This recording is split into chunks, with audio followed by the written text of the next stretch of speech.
And some days it might mean he needs to go out for a run. And it's really hot and I don't want to go outside, but I have to for him. Things like that I think are super important to know.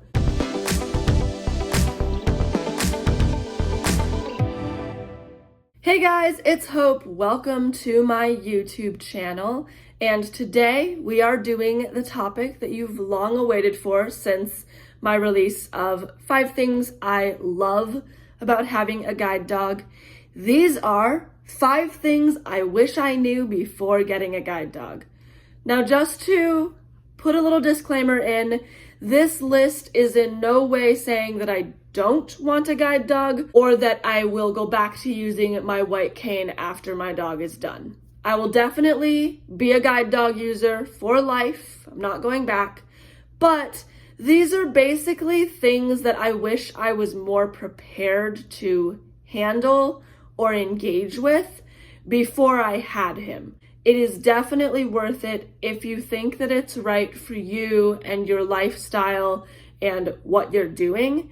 Absolutely consider getting a guide dog or getting a service dog. But know that there are some hardships that you might come across. And these are just some of the things that I've found in my own life, having worked a guide dog for 6 years now. With that being said, let's jump right in. Number 1, I wish that I was more prepared to deal with the fact that having usable vision and working a guide dog can be a little bit difficult. I have to be constantly aware of what I'm doing if I'm accidentally stopping my dog or holding him back when I reach a curb, or just kind of threading the needle between me and the wall if he takes me too close, rather than letting him take me in a safe direction. I just choose the safe direction for myself. These are things that I've definitely had to overcome as I've started working with my guide dog in the beginning. I think now we are definitely better. I am way more aware of how relaxed my harness hand is and things like that. So I know more of what I'm doing, but there is a very important balance. Using my usable vision to keep myself safe is very important. But on the other hand, we do have to let our guides do the work. I can't show awareness of something. I can't start slowing down when I see a curb or starting to slide sideways when I see that the path is narrow. I have to let him do the work of telling me when stuff is happening or taking me around the obstacle or things like that. And it does take a tremendous amount of trust, but it also takes that willingness, I guess, to let the dog do the work. Because if I were to cue him on things, then he would stop doing his job as effectively, which means that he'll just start getting lazy with his work and he won't necessarily do the incredible job that I need him to do, because I've been cueing him this whole time. I've been doing his job for him. So it's really important to not do my guide dog's job. I think that's something that I had to learn as I got used to my guide dog over those first couple of years. And it did take some time, and it was some trial and error, and it was difficult. But that's one thing that I wish that I was more prepared to handle. The balance between using my usable vision to keep myself safe and letting my dog do all the work. Number 2, guide dog training is very stressful. So this is my first guide. I've had him for about 6 years now, and I can tell you that training is very fun, very challenging, very rewarding, and very, very stressful. So the dog has learned everything and is ready to go, but he took 1.5 years to learn all of the material.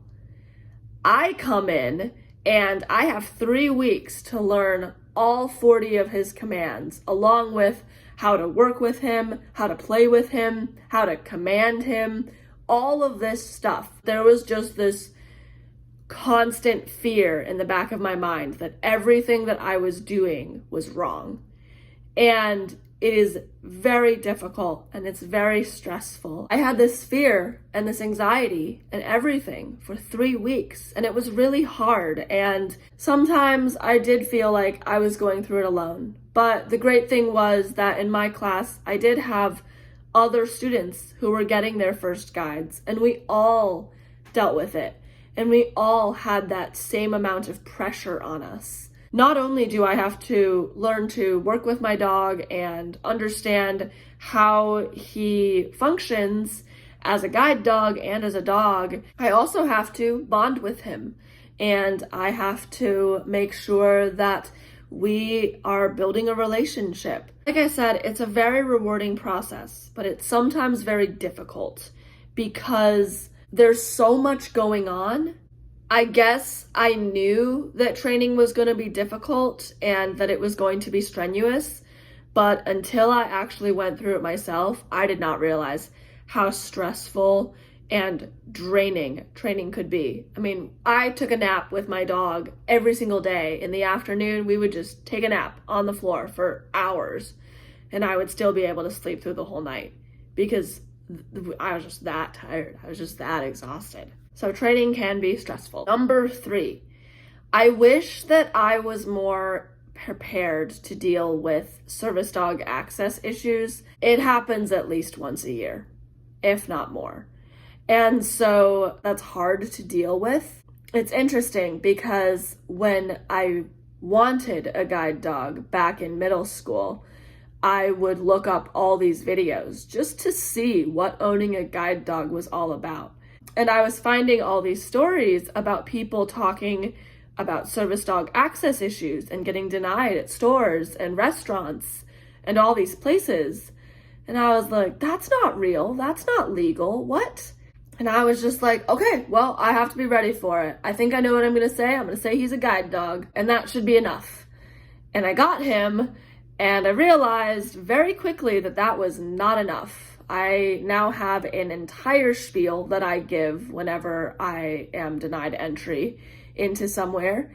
And so that is something that I wish I was more prepared for when I first received my guide dog. Number 4, keeping up my cane skills is still important even after getting a guide dog. I think this was something that I wasn't as prepared for because I was just like, well, now that I have my dog, I'm just going to take my dog everywhere with me. That's going to be my new mobility aid.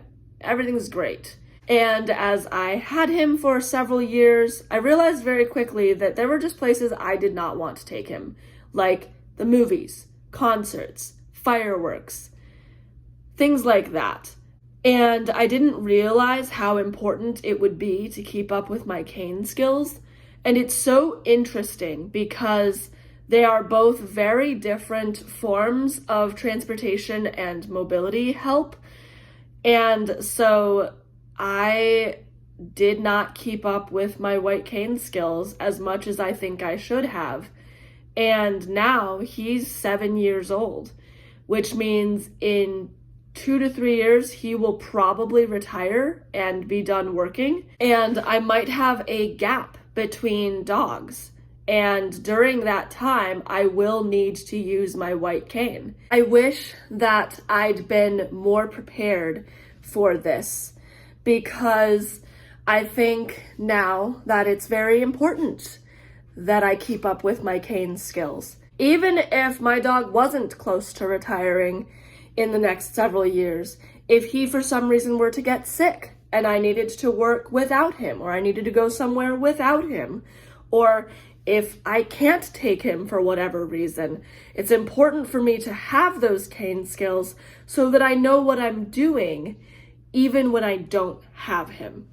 Because what I realized now is that what I don't want is to be limited because I don't have a dog. I don't want to lose my freedom and my confidence because I can't use him that day for some reason. So Keeping up Kane's skills is super important. And number 5, I wish that I was more prepared to deal with the fact that he needs daily care and attention. He's not a white Kane. I can't just put him away when I'm done and call it good. He's my dog first and foremost, which means that I have to constantly be responsible for exercising him, making sure that he's physically, mentally, and emotionally well, make sure that he's getting everything that he needs, because ultimately I have to provide for his needs before he can provide for mine. If I'm out working him or doing something with him and he's getting very anxious and very antsy, it's probably because I haven't run him in a little bit. And so I have to be reading his body language and know what he needs. And some days it might mean he needs to go out for a run. And it's really hot and I don't want to go outside, but I have to for him. Things like that I think are super important to know. Or sometimes it means interrupting your whole shopping trip for him. There have been a few times where I have arrived at a store with some friends or family and I let him out and he doesn't do anything. And we go into the store and 5 minutes later, he is giving me signs that he has to go out. And so I just have to go and take him outside real quick. And so this can be a challenge as I have to provide for him and constantly think about what he needs every single day at all times and be reading his body language and give him what he needs when he needs it. I wish I was more prepared to handle the daily workload that came outside of the responsibility of working your dog. I think that would have really helped me to understand how to better care for him. And I think that it would have made me a better guide dog handler in the beginning. So those are the things that I wish I knew before getting a guide dog so that I was more prepared to be a great handler for him. And so these are lessons that I will also take into the future as I work him more and as I work with other guides. But I hope that this video helped you to understand not only some of the wonderful things that can happen when getting a guide dog, but also some of the tricky things that we as guide dog users have to navigate. And if you are thinking about getting a guide dog, I hope that this helps you think through some more of those possible challenges you might run into before getting your guide dog, so that when you do go for your guide, you will be as prepared as you can be and not be surprised at so many things. If you liked this video, please like and subscribe, share with some friends, and comment below on any questions or any takeaways from this video. Also, I am doing a Q&A that will be released on Friday. So there is a place to submit questions. I'll link that video in the description box below. Feel free to go to that video and leave a question. That is closing on Wednesday, as I will be recording that Q&A video on Wednesday. I hope to see you all in the next video. Until then, have a great day.